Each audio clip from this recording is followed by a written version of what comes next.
Hello and welcome to The Sacred. My name is Elizabeth Oldfield, and this is a podcast about our public conversations, our deepest values, and how we might build a little bit more empathy and understanding across the very many divides in our common life.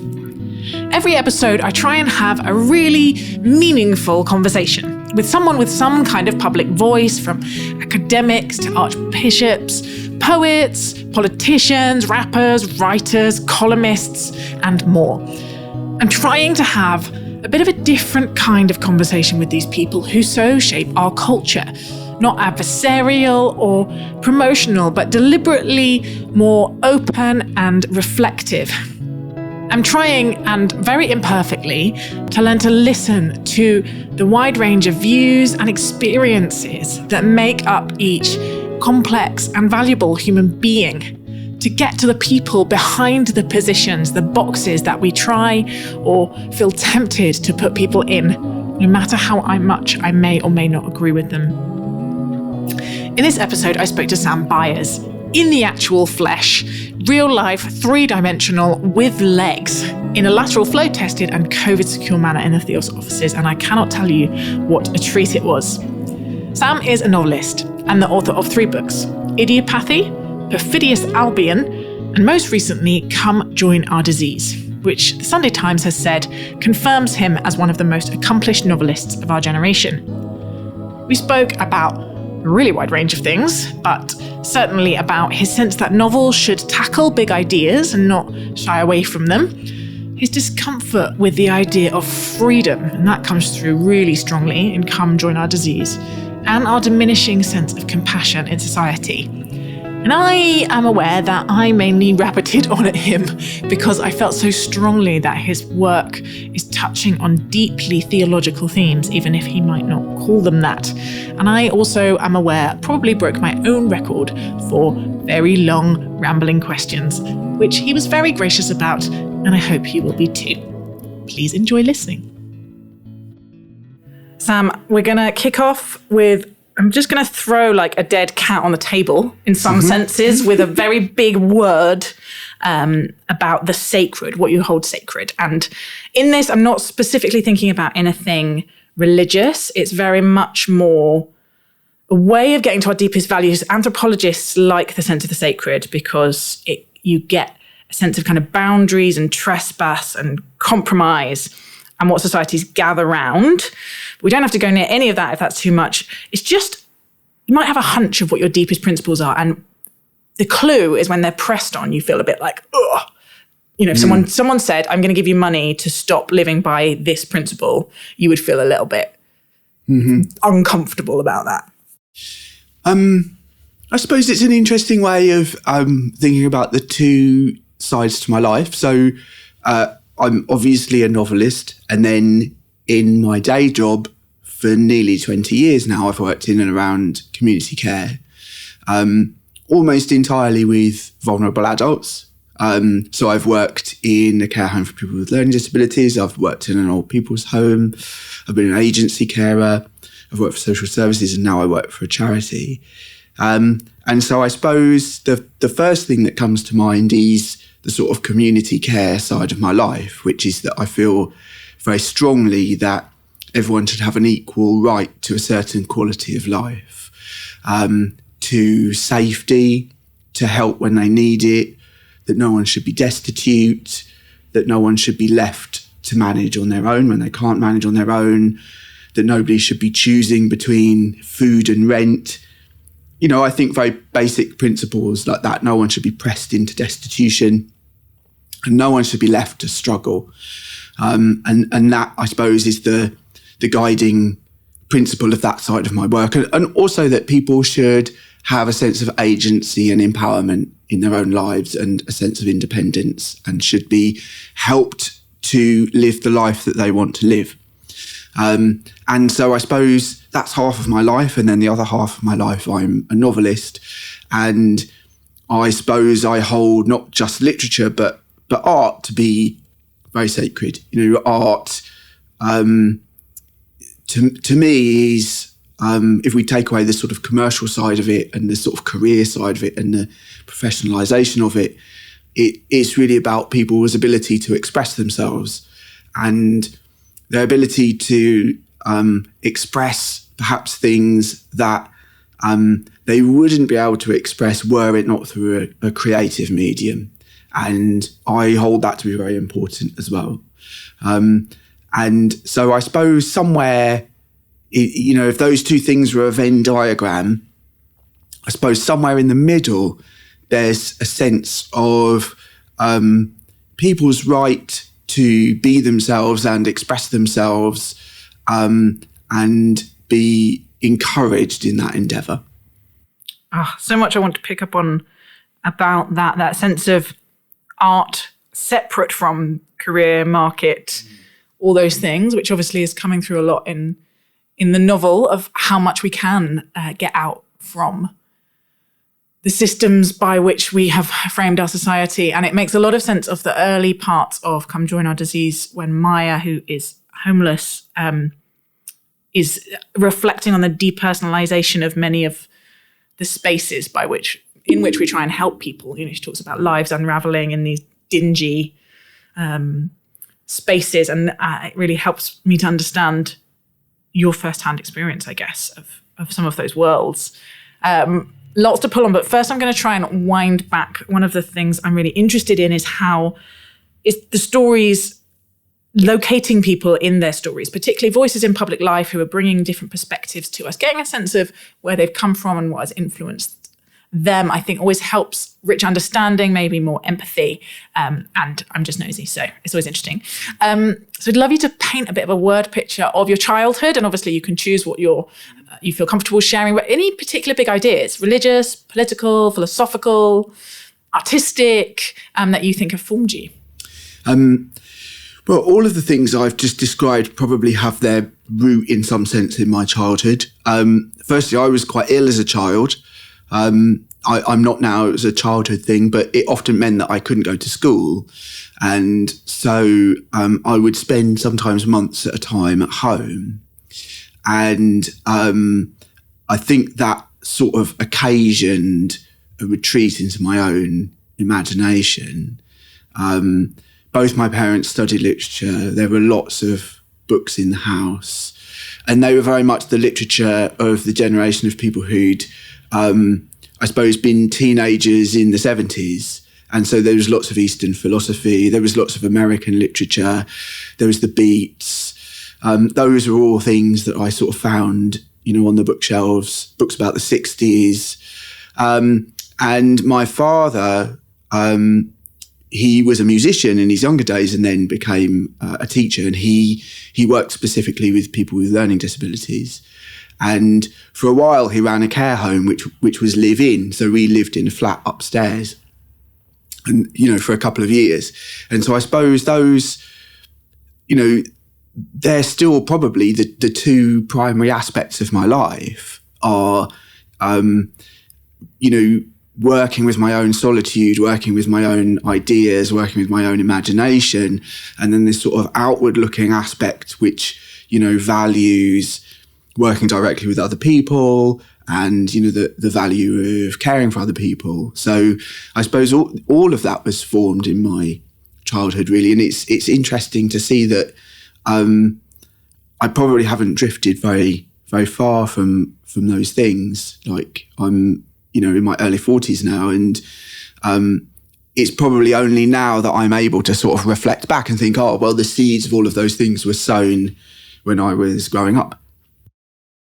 I wanted to ask, and this won't come as a surprise, that in reading this novel and various essays you've been written recently, have a very strong sense of how theological your work is, which might not be a frame that you're used to, but was there any religion around in your childhood?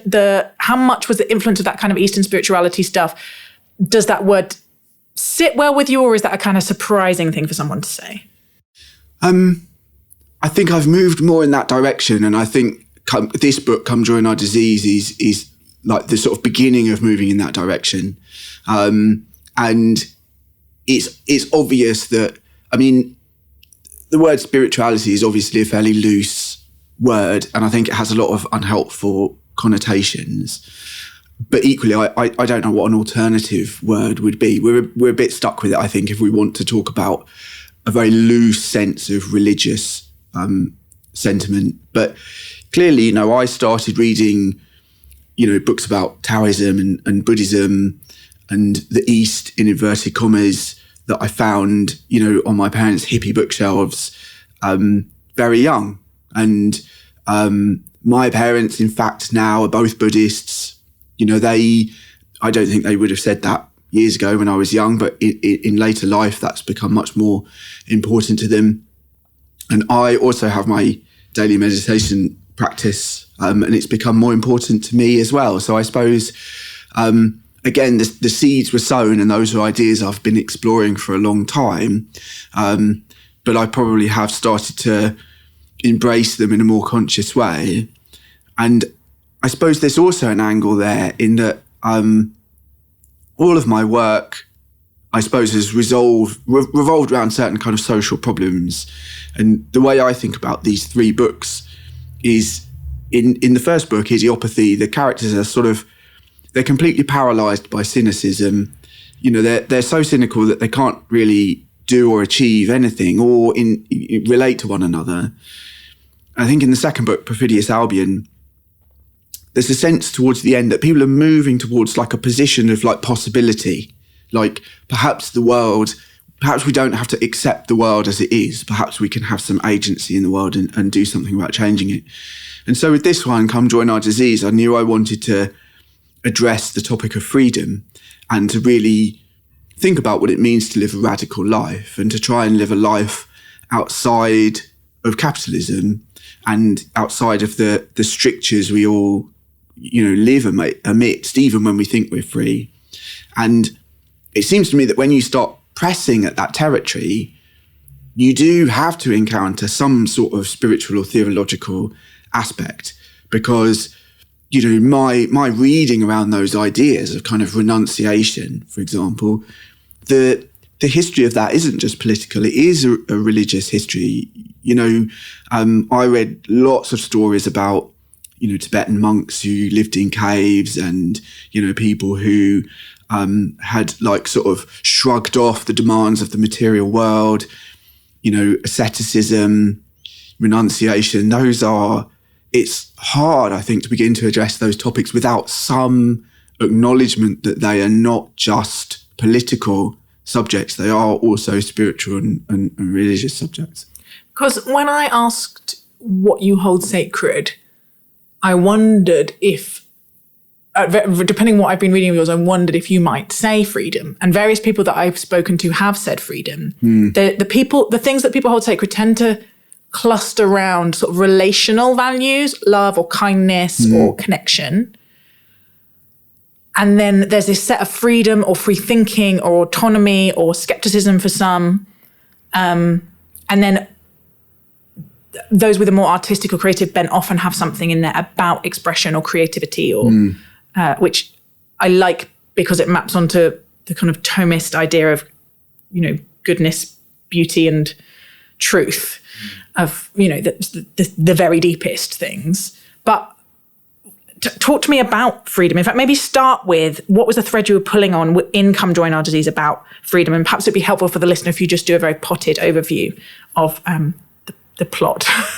Well, it's a book about a woman, the narrator, Maya. When we first meet her, she's homeless, like you said, and she's kind of, she's seized from the encampment she lives on when it's cleared, and she's offered this sort of redemptive opportunity by a large tech company, which is that they will offer her somewhere to live and a job and a life, in inverted commas, way back into society, providing she kind of documents her transformation on Instagram so that people can follow her quote unquote journey as she goes from kind of like disheveled homeless person to, I assume, hugely successful, productive member of society. And glowing and toned and filtered. They send her on wellness retreats, and she very quickly starts to chafe against that and starts to feel that actually all of the feelings that led to her sort of dropping out of society in the first place are coming back to her, which is this inability to feel a sense of belonging, this inability to see the value in the work that she's doing,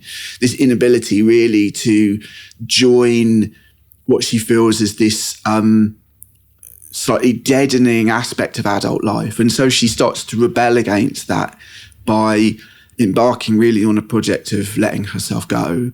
No productivity, no health,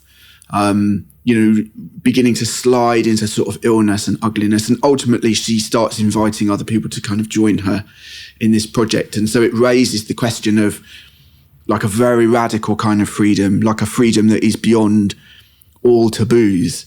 And I suppose the thread I was pulling at, and, perhaps the reason I don't immediately say that I hold freedom to be sacred, is that I think it's a much overused and misunderstood term.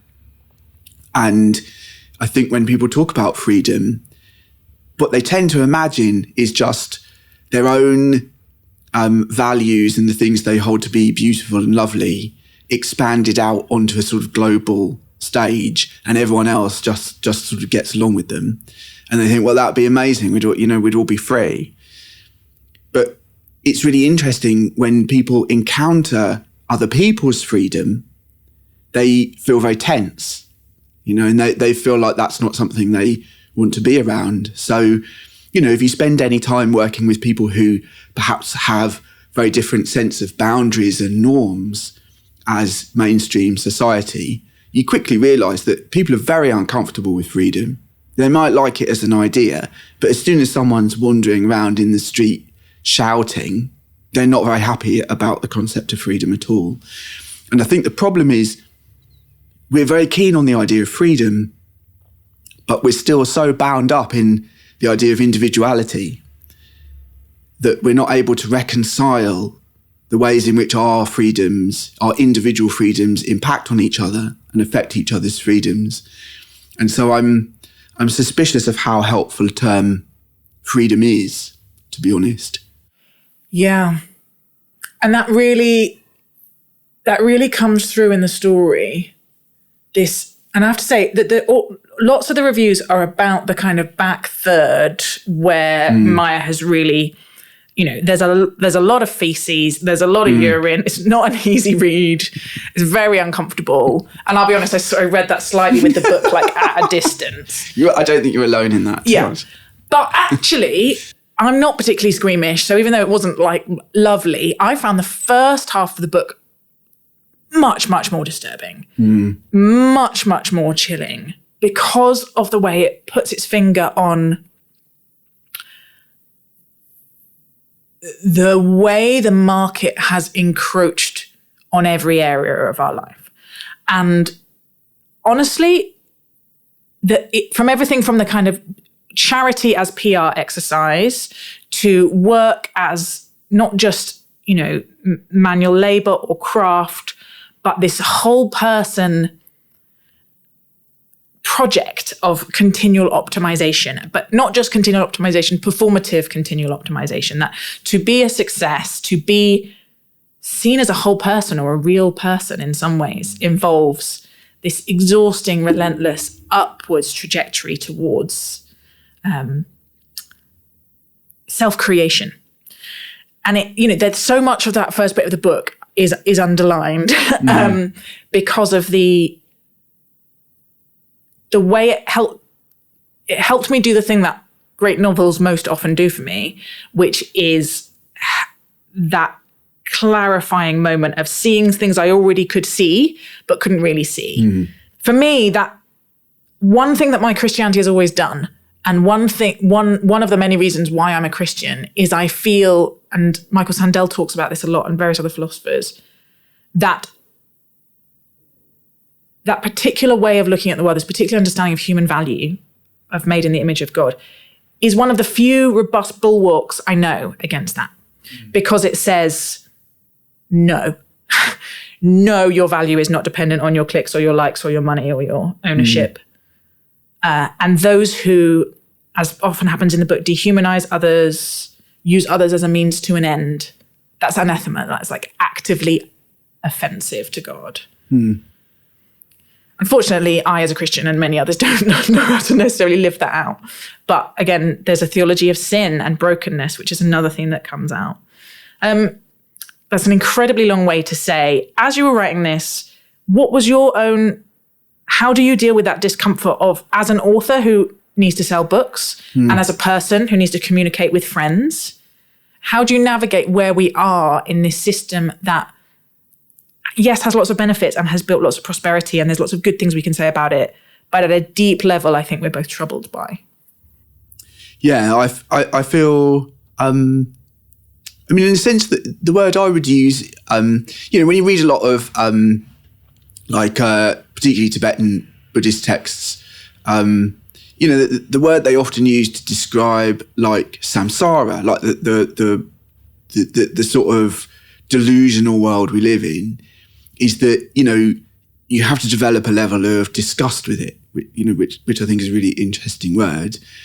And I think I'm approaching being able to use the word disgust about, many aspects of the modern world we live in. Like I feel disgusted about exactly that encroachment that you're describing. I feel disgusted at the way we treat people and the kind of the way that the society we live in functions. Really, it exists because of inequality. Inequality isn't a sort of accident or byproduct of the system. The system we live in needs inequality in order to function properly. And I think as soon as you're conscious of that, everything starts to feel very, very uncomfortable. And one of the things that was on my mind as I read the book, I don't know if you've read Irving Goffman's Asylums. It's really sort of interesting, I think, 60s study of life in what would then have been called an asylum. And one of the ideas he had was this idea of the total institution, that, there's a certain kind of institution that when you move into that institution, like an asylum or a prison, it takes over every aspect of your life. You eat there, you sleep there, you work there. It is the total institution. And my feeling is that society has progressively become the total institution, and that it's harder and harder and harder to hold on to aspects of your life that exist free of that institution or unaffected by that institution. And I think you can see that most strongly if you spend any time with someone who's navigating the benefit system or the asylum system. If you think about something like the hostile environment, you really start to see that total institution swing into operation. There is nothing you can do that is outside that system. There is nowhere you can go. There is nothing you can access that does not involve interfacing with that system on a sort of minute by minute basis. And I suppose that brings us back to the idea of freedom, because I feel like often when people deploy the word freedom, they're just imagining a slightly better life within the system that we have. And I don't think I any longer believe that means anything. I think we could all imagine for ourselves a slightly better version of this life. But unfortunately, that will always fail the most vulnerable members of our society. So it will always depend on other people not having as much, or other people suffering, or quite what you do with that knowledge, I think is a very complicated question. Much as I feel uncomfortable, much as I feel that sense of disgust at the world we live in, nor am I flippant about how difficult it would be to leave it and what that would really, really mean. And that's where Maya is heading in the book. And I think that's what she starts to understand, is that it's not just about, bringing down the structures around you. It's about bringing down the structures within you. And that really is like the job of a lifetime. And I don't think it's a particularly it's not like you're just going to sort of like skip into a field and feel really free and it's going to be amazing, the sun is shining. I think it'd be incredibly painful. I think it'd be a very harrowing experience. And again, that's reflected in, the history of lots of religious literature, like prophets and saints, and, tended not to have a very good time of it. It's not a great way of life. very painful. Yeah, standard of living wise, there's definitely I've an amazing Christian friend of mine talks about being like actively downwardly mobile as the Christian path. Genuinely, this book and your essays, I felt like they are one of the richest theological conversation partners in my brain I've had for a while. And it's because you seem to be coming right up against so many of the experiences of being human and so many of those existential questions that I find, if not like simply answered and tied up with a bow, certainly kind of satisfyingly tackled. It basically made me feel massively more Christian or more committed, which was not what I was expecting when I picked it up, given it's got a cover of like lots of dismembered dolls' heads. Like it's not your classic theology and spirituality like uplifting thing. And I think part of it is this theme about freedom, because the freedom is well, there's various big themes of the Bible, but particularly the New Testament and particularly the New Testament letters, Paul in particular, very, very interested in freedom. You know, it is for freedom that Christ has set you free. Do not let yourself be yoked again into slavery. And then this thing which kept coming up as I was reading, this sense that individual freedom isn't a thing, isn't actually possible. And this sense of, it's kind of, you know, and the Enlightenment brought us lots of good things, right? And lots of people would say that the idea of the individual came out of the Protestant Reformation. So you can't put these things as like religious and secular boxes. But certainly like the self-expressive, rational individual as our primary anthropology is very latent, I think, in secular consumer culture and deeply anti-religious, I gather, more broadly, but certainly anti-Christian, in the sense that we're not really individuals in a Christian anthropology. We are persons in relationship because we're made in the image of God, who is relationship. And this is where the Trinity, which is obviously like on one level makes no sense at all, and on another level makes like deep narrative sense, that if we're made in an image of God, who is relationship, who is, and there's two heresies. One is that God, there are three gods. And one is that there is only one person within God, because the idea of the Trinity is that God is relationship. God is literally love within themselves, himself, herself, theyself.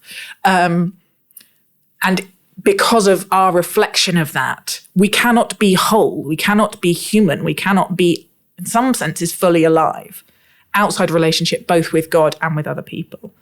And so there's a lot in the letters about basically freedom, in the sense that this kind of like fully liberated individual freedom, it's just not, it's a chimera. It's an idol. You can't have that. You can either be a slave to yourself, to the worst part of yourself, in theological language, to the flesh, to your ego, to your fragility, to your craving, to your, you know, lust for all these things that we know are bad for ourselves, or you can be slave to God, who kind of loves you, and in that relationship there is real freedom, there is real liberty.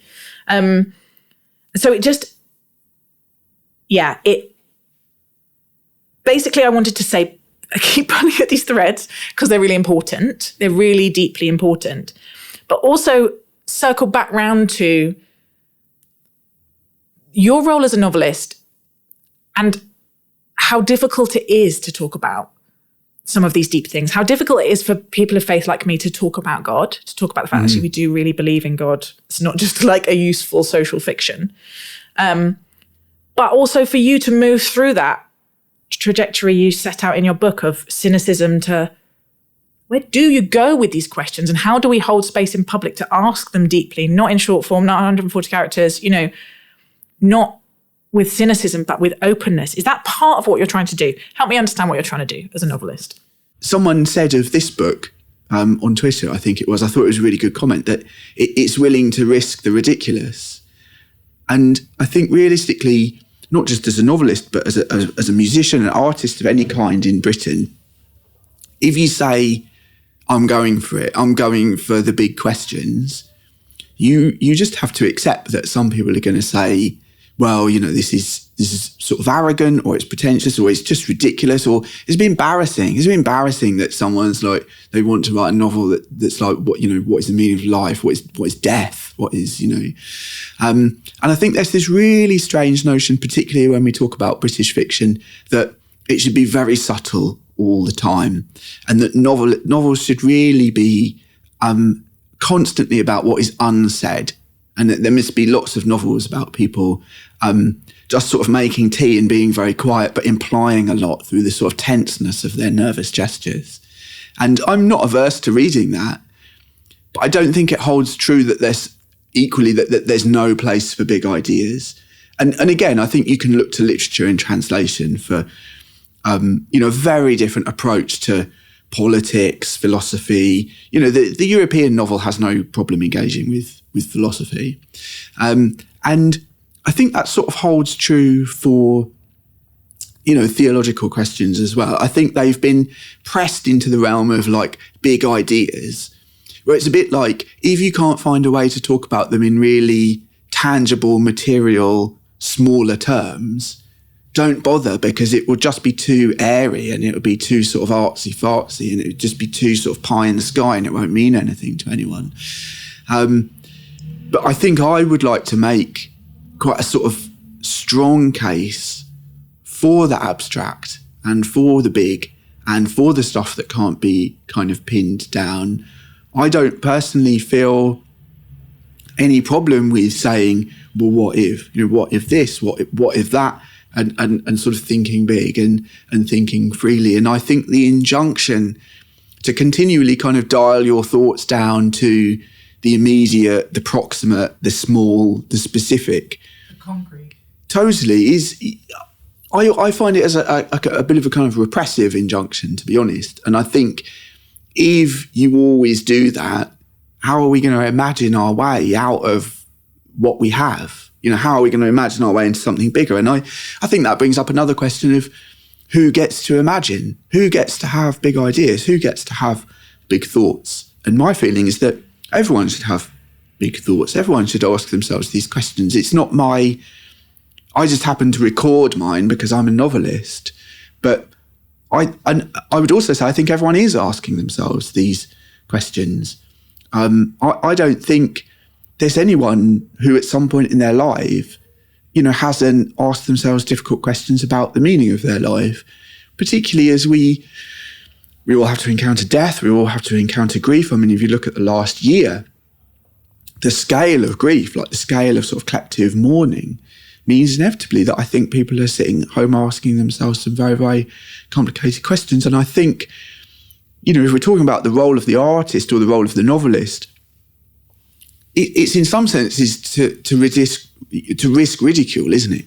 It's to say, well, I'm going in there, and it might not work. It might not come good. It might be a bit of a mess. It might be a bit sort of pretentious. It might bite off more than it can chew. I mean, that's the sort of classic phrase used when someone's tried to do something big. And I always feel like, yeah, go for it. Yeah. I mean, do bite off more than you can chew. I mean, because that's how we're all going to sort of get there together. I just want to kind of chew on what you've said, that actually sometimes the place for big ideas should be in art, and we should be less worried about it. Mm. With that sense of kind of vocation or responsibility or curiosity, however you want to frame it, how do you tend to your internal world? Because it's sometimes being the critic or the analyst or the person who sees things that are distressing must be a hard place to live. How do you maintain hopefulness or a sense of redemption, or do you? You can be honest about that if you don't. I suppose, to be very sort of practical about it, meditation has become more and more important to me. So, I meditate in the morning, I meditate in the evening, and I think that helps me keep things in perspective. And I feel strongly when I'm working, perhaps more so than ever, that there is the world of the book. And, I spend time in that world. And I like to feel very immersed in that world, and that can become very sort of all-consuming. But I also feel that there is a world I can return to. I don't feel, and that's often in very simple things, like it might be the garden, or I might be going for a run, or, and I think there's something there about sort of returning to like the body, to sort of one's literal bodily physical presence in the world is really useful. I think it can be dangerous to kind of depart entirely into that sort of imaginal space, either because it becomes its own kind of not particularly helpful renunciation, where you feel like, well, hey ho, the world's a very difficult place. I'm just going to like live in this imaginative realm. I don't think that's particularly defensible position. At least when your imaginative realm is not, at least in this case, not a particularly restful place either. No, that's no good either. But equally, I suppose I feel like, again, like I don't feel as a novelist I am accessing anything that other people can't access and aren't accessing on a daily basis. Like I feel our imaginations are very important. I feel our inner lives are very important. And while it's the novelist's job to sort of bring something back from that experience, I also feel that everyone is accessing their internal spaces all the time as a way of managing their life and, managing the world that we have to live in, managing stress, managing fear, whatever. And if anything, I feel like the sort of social injunction should be that we all have more time to do that. I think it becomes ever more difficult as people are they're working more hours. There's all this stuff about like even when you're not working, you should be somehow preparing for work, like getting enough rest or doing some exercises that make you super productive or like watching something or, and I think it's become very difficult for people actually just to kind of spend time with themselves. And I suppose I would encourage anyone like not to fear that experience.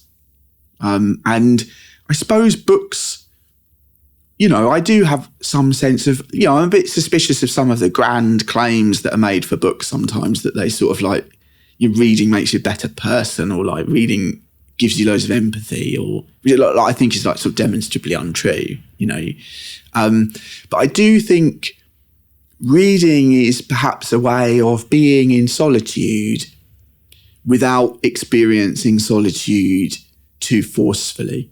It gives you something to do in solitude. It's hard to read collectively. It's not kind of social experience. And so I think there is some value in that like reading is perhaps a way of accessing some of that inner space in a slightly kind of mediated way. Most people probably can't just sit down and be like, okay, I'm going to be with myself for a couple of hours and not do anything. That's very difficult.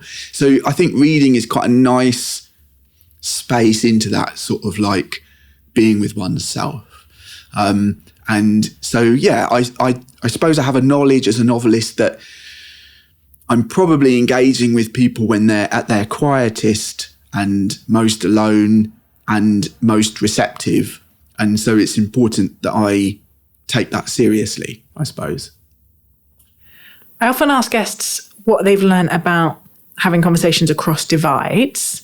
I don't exactly know how I define what divides, if any, you sit on. And maybe that's something about the capaciousness of narrative, because it feels like in some ways you're not trying to make an argument in the book so much as raise a lot of questions. So instead, I'm going to ask, if you had one sense of what might make these public spaces, these public conversations healthier, this space that May is trying to navigate, that we as individuals could adopt rather than, setting up a dirty protest in an industrial state or becoming a nun. Are there any steps that you either take or think maybe you'd like to try that we could all have a go at that might humanize or hold back the worst tendencies of the systems that we've created? I think two things. I think,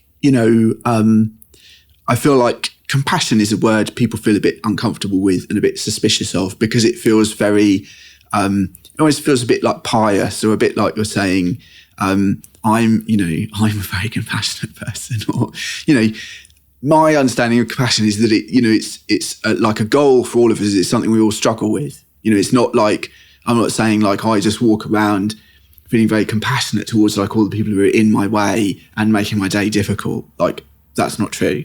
But I feel like it's an important thing to try and hold in view. And I feel like somewhere along the line, particularly when it comes to designing systems, perhaps because of cuts, perhaps because of resource issues, but also I think because of cultural ideas about helping people and being there to help people, the idea of compassion has drained away.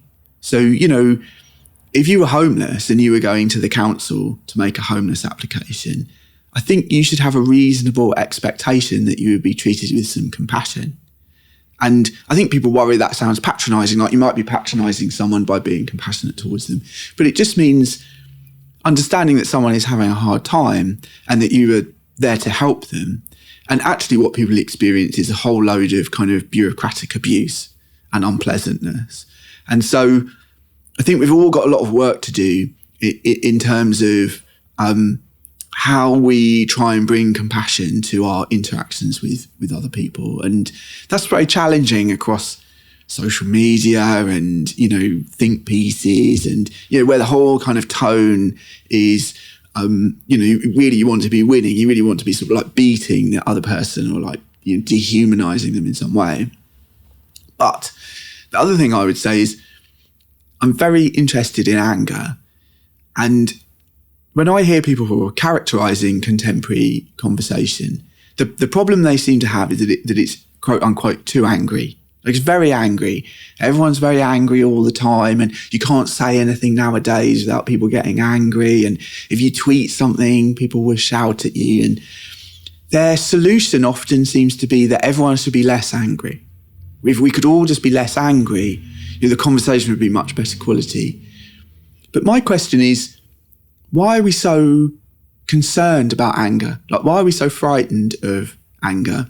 And why are we so reactive towards it? And I think there's another way of thinking about like contemporary debate, which is that we're in a lot of trouble. Like, we're in a lot of trouble as a society.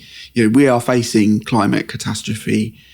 There's an appalling level of poverty. People having experiences of injustice and violence and, prejudice, they're going to be angry. Like, they have absolutely every right to be angry. And telling people not to be angry can itself be extremely oppressive. It can be a way of kind of closing the conversation down. And it's also pointless. You can't tell someone who is angry not to be angry. It's just going to make them really angry. So I think there's something really interesting in whether or not we could, perhaps a better way forward might be to be more comfortable with anger. Yeah. Sam Byers, thank you so much for talking to me on The Sacred. Thank you for having me. I've really enjoyed it.